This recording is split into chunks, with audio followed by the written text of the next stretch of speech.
Okay, think in terms of numbers, not in terms of feelings. Welcome, colleagues. George Sloan, myforduniversity.com. I'm going to talk about another way of looking at things. You want to do decision making via metrics, not purely by metrics, but you want to have some data behind what you're doing. So, what you need to do is stop guessing and start measuring. Okay. What are we going to measure? What are we going to look at? Most good companies run on data, not just vibes.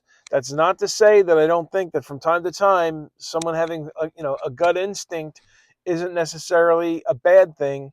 What it comes down to is making sure that you're cross-referencing your gut feelings with the data. So, what are some of the things you might want to look at? Well, you might want to look at your ROI, return on investment. Are we, getting enough out? For every dollar we spend, we should be making more than a dollar back.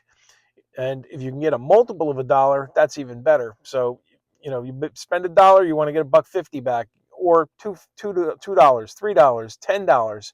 That's the ideal. How long does it take to recover your cost? Again, I'll do a full-blown episode on break-even analysis that's coming in a few weeks. But the bottom line is, what's it take, in terms of inputs to versus outputs, and what happens in between? What's your conversion rate, for example, if you're talking from a sales perspective? For every 100 people you talk to, how many do you turn into customers? That's your conversion rate. Um, what's your overall churn? I mean, let's look at employees for a second. Every 5 employees you bring in, how many are still with you a year later?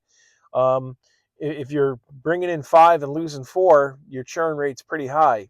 Something's wrong. You don't need a finance degree to do this kind of stuff. You just need some good old basic common sense. And it comes down to just looking at what the numbers are telling you.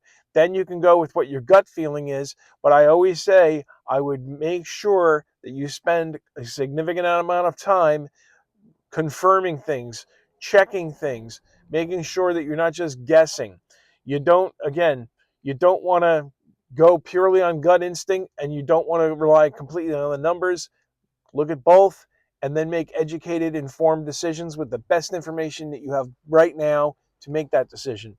So, if you're interested in this type of skill set, this type of approach to things, visit myforduniversity.com, where you can learn it fast and apply it faster. Thank you. We'll see you the next time.